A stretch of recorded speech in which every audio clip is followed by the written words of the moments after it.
अस्सलाम वालेकुम नाज़रीन, एक नए व्लॉग के साथ आपकी खिदमत में हाज़िर है। नाज़रीन, आज की इस वीडियो में आपके साथ कुछ नई डेवलपमेंट शेयर करेंगे, बिलखसूस सुप्रीम कोर्ट ऑफ पाकिस्तान, जिस पर तमाम तर नज़रें इस वक्त मरकूज़ हैं। और आइंदा हफ्ते सुप्रीम कोर्ट ऑफ पाकिस्तान में कुछ अहम फ़ैसले होने जा रहे हैं। कुछ बड़े मुकदमात समाअत के लिए मुकर्रर कर दिए गए हैं। वो मुकदमात जो तवील अरसा से फ़ाइलें जिनकी दबी हुई थी, उनको दोबारा से निकाल लिया गया है और उन्हें समाअत के लिए मुकर्रर कर दिया गया है। और इसी तरह कल का जो दिन है, यानी मंडे को सुबह 9:30 बजे कमरा अदालत नंबर 1 में चीफ जस्टिस काजी फ़ाइज़ ईसा की सरबराही में 3 रुकनी बेंच वही है जिसने पाकिस्तान तहरीक इंसाफ से बल्ले का निशान लिया।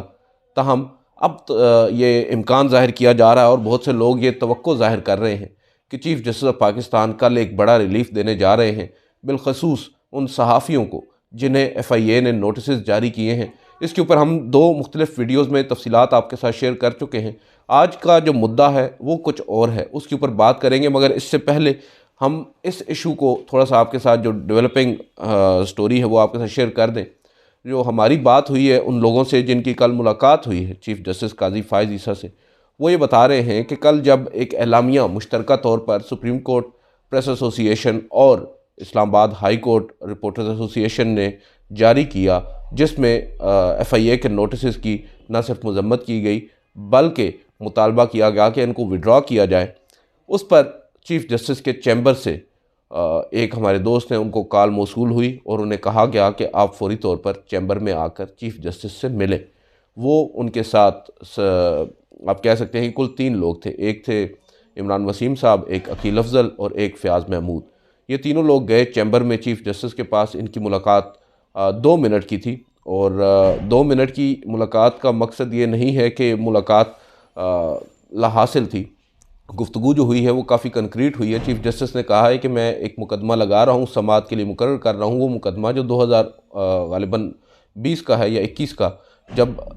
FIA की जानिब से इसी तर्ज पर नोटिस जारी किए गए थे सहाफ़ियों को, और आपका भी मुकदमा वहीं सुन लेंगे। आप आएँ, हमें अदालत में बताएं कि आपके क्या तहफ़्फ़ुज़ात हैं, हम आपको उन तहफ़्फ़ुज़ात को एड्रेस करेंगे। तो काफ़ी होपफुल हैं जो हमारे दोस्त गए थे मुलाकात के लिए, और देखते हैं कल चीफ जस्टिस काजी फ़ाइज़ ईसा क्या वहाँ पर बात करते हैं और क्या कोई डायरेक्शंस दी जाएंगी FIA को या इस वक्त की जो निगरान हुकूमत है उसको सहाफ़ियों को हिरासा न करने से मुतालिक। इस बारे में अब कल तक हमें इंतज़ार करना होगा। दूसरी जो मेन पर्पज़ है आज की इस वीडियो का वो ये है कि अब आइंदा हफ्ते कुछ अहम मुकदमात को समाअत के लिए मुकर्रर कर दिया गया है। एक तो आपको याद होगा डिप्टी स्पीकर कासिम सूरी की वो रूलिंग, जिससे एक तूफ़ान बरपा हुआ था। इमरान खान साहब को फाइनली इवेंचुअली घर जाना पड़ा था वोट ऑफ नो कॉन्फिडेंस के कामयाब होने की सूरत में। उस वक्त के चीफ जस्टिस उमर अता बंदयाल साहब का एक बड़ा ही अहम फ़ैसला था, और उस फैसले की पादाश में फिर उनके ख़िलाफ़ जो वोट ऑफ नो कॉन्फिडेंस है वो कामयाब हुई। और अब चीफ जस्टिस काजी फ़ाइज़ ईसा ने उस मुकदमे को समाअत के लिए मुकर्रर कर दिया है, और न सिर्फ मुकर्रर कर दिया है बल्कि एक बड़ा इंटरेस्टिंग बेंच तश्कील दिया है। पहले हम आपको बता दें उस बेंच को कौन हेड कर रहा है। उस बेंच को जस्टिस सैयद मंसूर अली शाह, जो आइंदा आने वाले चीफ जस्टिस हैं, वो हेड कर रहे हैं। जस्टिस मुनीब अख्तर हैं, जस्टिस अमीनुद्दीन ख़ान हैं, जस्टिस जमाल ख़ान मंदोखेल हैं और जस्टिस अत्तर मिनल्ला हैं। अब ये सैयद मंसूर अली शाह के बाद अगर मुझे याद पड़ रहा है तो ये सीक्वेंस में तमाम 5 सीनियर जजेस पर मुश्तमिल बेंच है, जिसमें चीफ जस्टिस काजी फ़ाइज़ ईसा और जस्टिस सरदार तारिक मसूद नहीं है, मगर जस्टिस सैयद मंसूर अली शाह से जस्टिस अत्तर मिनल्ला तक, खैर इसमें जस्टिस या आफरीदी भी नहीं। अब ये जो बेंच है इसके सामने बेसिकली वो रिव्यू पिटीशन समाअत के लिए मुकर्रर की गई है, लगाई गई है, जो इमरान खान साहब ने और उस वक्त के स्पीकर कौमी असम्बली असद कैसर ने और सदर मुमलिकत आरिफ अलवी ने दायर की थी। और ये जो एक्सक्यूज़ मी,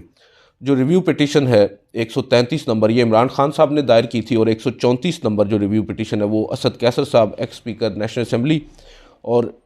इसी के साथ 170 नंबर जो रिव्यू पिटीशन है वो सदर आरिफ अलवी की जानिब से दायर की गई थी। और इसका जो स्लग है वो यह है कि regarding rejection of the motion of no confidence against the prime minister,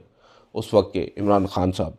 तो ये अब दरख्वास्तें लगा दी गई हैं, रिव्यू पिटीशंस, और 5 रुकनी लार्जर बेंच बना दिया गया है। बहुत से लोग ये भी तवक्को कर रहे हैं कि अब क्योंकि मामला इन्फ्रक्चस हो गया है, लिहाजा हो सकता है कि वो रिव्यू पिटीशंस विदड्रॉ कर ली जाएं या सुप्रीम कोर्ट ख़ुद ही इस केस को निपटा भी दे। मगर जो बेंच है वो बड़ा इंटरेस्टिंग है, और इसमें बिलखसूस जो जस्टिस मंसूर अली शाह हैं और जस्टिस मुनीब अख्तर हैं, इवन जस्टिस अतर मिनल्ला, इनकी जानिब से कुछ अहम ऑब्जर्वेशंस भी आ सकती हैं और वो जो ऑब्जर्वेशंस होंगी वो मौजूदा हालात में भी काफ़ी असरअंदाज हो सकती हैं। लिहाजा इसको हम इतना लाइट नहीं ले सकते, गो कि ये इशू अब डेड हो चुका है, मगर जो जजेज़ हैं और जो ऑब्जर्वेशंस हैं वो बहुत ज़्यादा मैटर करती हैं। इसके अलावा जो एक और इम्पॉर्टेंट केस समाअत के लिए मुकर्रर है, वो आपको मालूम है फ़ौजी अदालतों में जो सिविलियंस का ट्रायल है उसको जस्टिस एजाजुल एहसन की सरबराही में 5 रुकनी लार्जर बेंच ने अनकॉन्स्टिट्यूशनल डिक्लेयर कर दिया था, गैर आइनी करार दिया था। और उस 5 रुकनी लार्जर बेंच के फ़ैसले के ख़िलाफ़ जो मुख्तलिफ़ दरख्वास्त गुजार हैं, बेसिकली उस वक्त तो फ्रीकैन थे, हुकूमत थी, उन्होंने इंट्रा कोर्ट अपीलें फ़ाइल की थी और उन इंट्रा कोर्ट अपीलों पर अब कल फिर समाअत होगी यानी मंडे को, और बेंच वही है, यानी जस्टिस काजी फ़ाइज़ ईसा साहब चीफ़ जस्टिस ऑफ पाकिस्तान ने अपने जो प्रेडिसेसर हैं, या आप कह सकते हैं कि जो उनके सीनियर थे जस्टिस जवाद एस ख्वाजा, जो इस केस में पटिशनर है, उनका जो एतराज़ है उसको मुस्तरद कर दिया है, बज़ाहिर यही लग रहा है। और जस्टिस सरदार तारिक मसूद पर जो एतराज़ लगाया गया था उसको यकसर नज़रअंदाज करके उसी बेंच के सामने ये मुकदमा समाअत के लिए मुकर्रर कर दिया गया है। जस्टिस सरदार तारिक मसूद इसको हेड कर रहे हैं, जस्टिस अमीनुद्दीन ख़ान इस बेंच में शामिल हैं, जस्टिस मोहम्मद अली मज़हर हैं, जस्टिस सैयद हसन अज़हर रिजवी हैं, जस्टिस मुसरत लाली हैं और जस्टिस इरफान सादत हैं। अब ये जो 6 रुकनी लार्जर बेंच है ये कल समाअत करेगा और इसका जो वक्त तय किया गया है वो 11:30 पर है, यानी 11:30 पर यह मुकदमा टेकअप होगा और उसके बाद 12 बजे जस्टिस मंसूर अली शाह मुकदमा टेकअप करेंगे डिप्टी स्पीकर कासिम सूरी की रूलिंग का। अब इसका अगर मैं आपको थोड़ा सा बैकग्राउंड बता दूं, इस केस में दरअसल आपको पहले तो मालूम ही है कि जस्टिस उमर अता बंदयाल साहब जब चीफ़ जस्टिस थे उन्होंने इस मामले को टेकअप किया था और सबसे पहले 9 रुकनी लार्जर बेंच बनाया था। और फ़ौजी अदालतों वाले केस में जब 9 रुकनी लार्जर बेंच बनाया गया तो ये एक हैरान कुन बात थी कि उस बेंच में उस वक्त जस्टिस काजी फ़ाइज़ ईसा और जस्टिस सरदार तारिक मसूद को भी शामिल किया गया था और जस्टिस मंसूर अली शाह को भी। इवेंचुअली जस्टिस काजी फ़ाइज़ ईसा और जस्टिस सरदार तारिक मसूद ने ये उज़र पेश किया कि ये bench supreme court practice and procedure act की रोशनी में 3 रुकनी उस कमेटी की मुशावरत से नहीं कायम किया गया, लिहाजा हम इसको बेंच तस्लीम नहीं करते। वो बेंच से उठ गए। फिर 7 रुकनी बेंच ने समाअत को जारी रखा।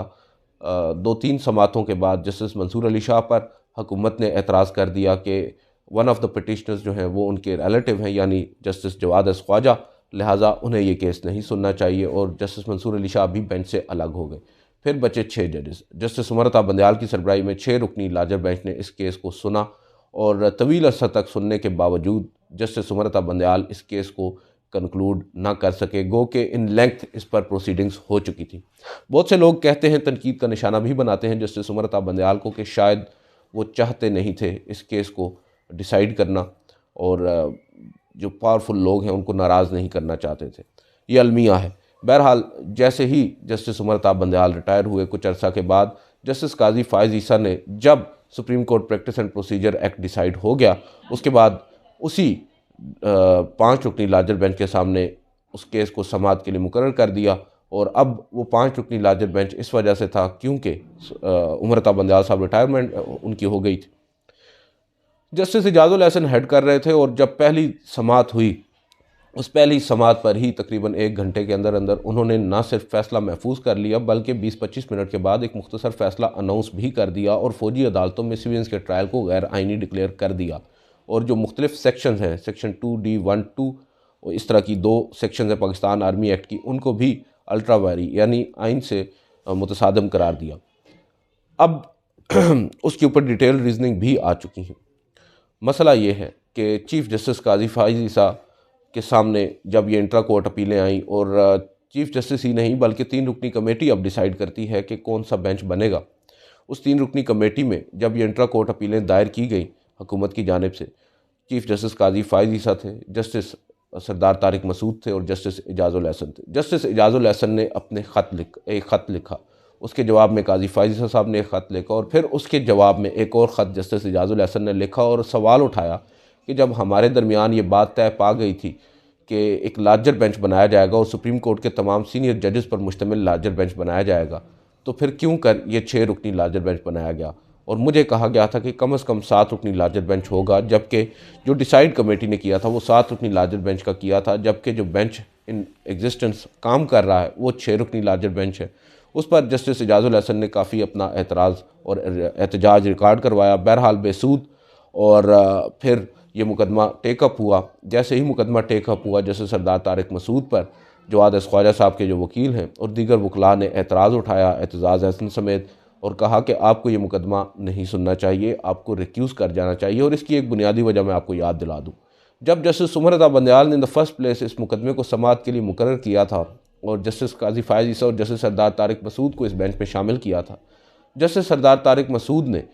न सिर्फ उस बेंच में बैठने से माजरत की थी, बल्कि जो दरख्वास्तें हैं उनको नाकाबिल समाअत भी करार दे दिया था। लिहाजा अब जो पिटिशनर्स हैं वो ये समझते हैं कि एक फाजिल जज साहब जो पहले ही अपना माइंड डिस्क्लोज़ कर चुके हैं, अपनी राय दे चुके हैं, वो कैसे और क्यों कर दोबारा से उस बेंच में बैठ रहे हैं, जबकि पहले से मालूम है कि वो राय क्या रखते हैं। बहरहाल एतराज़ बड़ा वैलिड था। बावजूद उसके जस्टिस सरदार तारिक मसूद ने उस एतराज़ को खातिर में ना लाए और बल्कि काउंटर अपना नैरेटिव उन्होंने दिया जस्टिस जवाद एस ख्वाजा के एतराज़ में। जस्टिस जवाद एस ख्वाजा का ही एक 2015 का फ़ैसला, जिसमें जवाद एस ख्वाजा साहब ने ये डिसाइड किया था कि जो बेंच से रिक्यूज़ करना है वो जज का अपना इख्तियार है, वो ख़ुद चाहे तो रिक्यूज़ कर सकता है, कोई उसको फोर्स नहीं कर सकता, ना उसे डायरेक्ट कर सकता है कि वो रिक्यूज़ करे। लिहाजा मैं उन्हीं के ख़त पर रिलाय करते हुए इस बेंच में बैठा हूँ और रिक्यूज़ नहीं कर रहा। उसके ऊपर काफ़ी वावेला भी मचा कि क्यों कर जस्टिस सरदार तारिक मसूद इतने इंटरेस्टेड हैं इस बेंच में बैठने से। और वो खैर बाद में अंदाज़ा हुआ जब उस रोज़ अदालत ने मुख्तसर सी समाअत, मुख्तसर से आर्ग्यूमेंट्स के बाद फ़ैसला ये सुनाया कि जो जस्टिस इजाज़ुल हसन की सरबराही में 5 रुकनी लार्जर बेंच का फ़ैसला है उसको मुअत्तल किया जाता है टिल फर्दर हियरिंग, और यूं जो फ़ौजी अदालतों में सिविल्स का ट्रायल है वो दोबारा से शुरू कर दिया गया, जारी रखने का कह दिया गया। मगर ये कह दिया गया कि जब तक सुप्रीम कोर्ट में ये मामला पेंडिंग है, हतमी जो जजमेंट्स हैं वो अनाउंस नहीं होंगी फ़ौजी अदालतों में। जस्टिस मसरत हलाली ने उस 6 रुकनी लार्जर बेंच के फ़ैसले से इख्तिलाफ़ किया था, यानी फ़ैसला 5-1 से आया था। जस्टिस मसरत हलाली की जो राय थी वो मुख्तलिफ थी। अब इस मुकदमे को दोबारा से एक तवील अरसा के बाद समाअत के लिए मुकर्रर कर दिया गया है। देखना ये होगा कि कल को उस समाअत के दौरान क्या होता है और क्या दोबारा से जो पिटिशनर्स हैं वो ये मामला टेकअप करेंगे, यानी जस्टिस सरदार तारिक मसूद से ये कहेंगे कि वो बेंच से अलग हों। इसके अलावा एक और जो इंतहाई अहम केस है और वो अब फ्यूचर कोर्स डिसाइड करेगा हमारा, एक तो है फ़ारूक इरफान साहब, रिटायर्ड जज हैं इस्लामाबाद लाहौर हाई कोर्ट के, जस्टिस मोहम्मद फ़ारूक इरफान साहब। उन्होंने एक दरख्वास्त दायर की थी सीनियरिटी ऑफ जजेस ऑफ लाहौर हाई कोर्ट के मुतालिक। जब वो गालिबन बैरून मुल्क थे या क्या था, उनका नोटिफिकेशन पहले हुआ था और जस्टिस मज़ाहिर अली अकबर नकवी का बाद में हुआ था, मगर जस्टिस मज़ाहिर अली अकबर नकवी को सीनियरिटी में ऊपर ले आया गया था। वजह ये बताई जा रही है कि शायद मज़ाहिर नकवी साहब ने ओथ पहले ले लिया था। उस पर उस वक्त के chief justice Lahore high court justice Mansoor Ali Shah ने यह कहा था कि जजेस की जो सीनियरिटी है वो शुरू होती है ओथ से, जो पहले ओथ लेगा वो ऑब्वियसली सीनियर होगा। बाद में जब सुप्रीम कोर्ट में ये मामला आया तो सुप्रीम कोर्ट ने भी जस्टिस मंसूर अली शाह की राय से इत्तेफाक किया और अब उसमें रिव्यू पिटीशन है, ये भी सरदार तारिक मसूद साहब के सरबराही में 6 रुकनी लार्जर बेंच के सामने लगी है। मोस्ट प्रोबेबली ये विड्रॉ हो जाएगी और अब क्योंकि ये मामला इन्फेक्शस हो चुका है, जस्टिस फ़ारूक इरफान भी घर जा चुके हैं और जस्टिस मज़ाहिर अली अकबर नकवी भी, और कोइंसिडेंटली दोनों मुस्ताफ़ी होकर घर गए हैं। इसके अलावा जो एक और इम्पॉर्टेंट केस है वो, अब मैं पहले कह चुका हूँ कि अब जो फ्यूचर कोर्स है सुप्रीम कोर्ट के जो जजेस हैं उनके एहतसाब से मुतालिक ये बड़ा इंपॉर्टेंट है। और ये मुकदमा है दरअसल जो रिटायरमेंट के बाद या मुस्ताफ़ी और जो रिटायर्ड जजेस हैं उनके ख़िलाफ़ सुप्रीम जुडिशल कौंसिल की कार्रवाई जारी रखने से मुतालिक एक मुकदमा था आफिया शरबानो वाला। उसमें 2019 में जस्टिस इजाज़ुल हसन और जस्टिस मुनीब अख्तर ने एक फ़ैसला दिया था कि जो जजेस रिटायर हो चुके हैं या जो अब जजेस नहीं रहे उनके ख़िलाफ़ सुप्रीम जुडिशल कौंसिल कार्रवाई नहीं कर सकती, और रूल्स भी यही कहते हैं, आइन भी यही कहता है। और उस पर जस्टिस मुनीब अख्तर साहब का जो फ़ैसला है उसको अब, क्योंकि मैं मुनीब अख्तर साहब का नाम इस वजह से ले रहा हूँ क्योंकि वो फ़ैसला तहरीर जस्टिस मुनीब अख्तर ने किया था, और अब अटॉर्नी जनरल साहब ने जस्टिस मज़ाहिर अली अकबर नकवी के इस्तीफ़े के बाद उसमें एक अपील फ़ाइल कर दी है और इंट्रा कोर्ट अपील नंबर 1/2024 है ये, इसको समाअत के लिए मुकर्रर भी कर दिया गया है। जस्टिस अमीनुद्दीन ख़ान की सरबराही में ये 5 रुकनी लार्जर बेंच तश्कील दिया गया है, जिसमें जस्टिस जमाल ख़ान मंदोखेल हैं, जस्टिस सैयद हसन अज़हर रिजवी हैं, जस्टिस मुसर्रत हलाली हैं और जस्टिस इरफान सादत हैं। अब ये जो मुकदमा है इसमें यह डिसाइड होगा कि आया रिटायर्ड जजेस के ख़िलाफ़ सुप्रीम जुडिशल कौंसिल प्रोसीड कर सकती है या नहीं। मोस्ट प्रोबेबली लग यही रहा है कि जो मौजूदा हालात हैं, इन हालात में ये फ़ैसला कुछ मुख्तलिफ ही होगा और शायद अब सुप्रीम कोर्ट का ये 5 रुकनी लार्जर बेंच ये तय कर दे कि रिटायर्ड जजेस या वो जजेस जिन्हें इजहार वजूह या शो काज नोटिस जारी हो चुका है और शो काज नोटिस जारी होने के बाद वो अगर मुस्ताफ़ी होंगे तो उनके ख़िलाफ़ सुप्रीम जुडिशल कौंसिल कार्रवाई को आगे बढ़ा सकती है। हाँ, वो जजेस जो शिकायत आने पर ही फौरी तौर पर मुस्ताफ़ी हो जाएं, शायद उनके ख़िलाफ़ फाइंडिंग्स आ सकती हैं कि वो इसमें नहीं आएंगे, उनके ख़िलाफ़ कार्रवाई सुप्रीम जुडिशल कौंसिल नहीं करेगी। बहरहाल ये अब डिसाइड करना है जजेस को। अब ऑब्वियसली इस केस में मोस्ट प्रोबेबली अमाइकस भी लगाए जाएंगे, मुकर्रर किए जाएंगे, सीनियर वकला को बुलाया जाएगा और वो फिर अदालत के सामने आर्गूमेंट्स पेश करेंगे। हम जैसे जो स्टूडेंट्स हैं उनके लिए लर्निंग प्रोसेस होगा, हम सीखेंगे उसमें नई नई बातें और काजी साहब वैसे भी हमें बहुत सारी नई नई बातें सिखा रहे हैं। अब जस्टिस मज़ाहिर अली अकबर नकवी की किस्मत का फ़ैसला भी इस केस से जुड़ा है और मोस्ट प्रोबेबली यही लग रहा है कि जो फाइंडिंग्स या जो ऑब्जर्वेशन जस्टिस मंसूर अली शाह और जस्टिस काजी फ़ाइज़ ईसा ने सुप्रीम जुडिशल कौंसिल के इजलास में दी थी, उससे तासुर यही मिल रहा है कि शायद जस्टिस मज़ाहिर अली अकबर नकवी जो हैं उनको अब हतमी तौर पर लेकर जाया जाएगा और बताया जाएगा जो उन्होंने उनके ऊपर शिकायत है, इल्ज़ामात हैं, उन पर हतमी डिसीजंस होंगे, मेरिट के ऊपर ये केस चलेगा। और इसी तरह शौकत अज़ीज़ सिद्दीकी साहब का केस भी इससे शायद जुड़ा हुआ है, क्योंकि अब वो केस जो गुज़श्ता हफ्ते उस पर समाअत हुई है उसको अब दोबारा समाअत के लिए मुकर्रर नहीं किया गया। बज़ाहिर नज़र यही आ रहा है कि जब ये फ़ैसला आ जाएगा उसके बाद फिर शौकत अज़ीज़ सिद्दीकी साहब का भी केस लगा दिया जाएगा और फिर सुप्रीम कोर्ट जो है, क्योंकि अभी तक उसका फ़ैसला महफूज हुआ है, उसके ऊपर फ़ैसला आया नहीं है, मोस्ट प्रोबेबली जब ये फ़ैसला आ जाए उसके बाद फिर सुप्रीम कोर्ट अपने फ़ैसले में ये कह दे कि जस्टिस शौकत अज़ीज़ सिद्दीकी साहब और जस्टिस जो साबिक़ DGI हैं फैज़ हमीद, इनका मामला सुप्रीम जुडिशल कौंसिल को वापस भेजा जाता है और उनकी जो मराहत हैं, जो पेंशन है शौकत अज़ीज़ सिद्दीकी साहब की इन द मीन वाइल वो बहाल कर दी जाती है।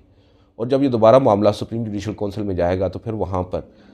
साबिक़ DGI जनरल फैज़ हमीद भी तलब होंगे, शौकत अज़ीज़ सिद्दीकी भी होंगे और उनसे पूछा जाएगा कि ये इल्ज़ामात थे, आप इनको कैसे काउंटर करते हैं। बहरहाल काफ़ी इंटरेस्टिंग टाइम्स हैं, बहुत सी चीज़ें नई नई आ रही हैं, हम सीख रहे हैं चीफ़ जस्टिस काजी फ़ाइज़ ईसा से। देखते हैं कल को क्या होता है और ये आइंदा आने वाले जो 2 से 3 दिन हैं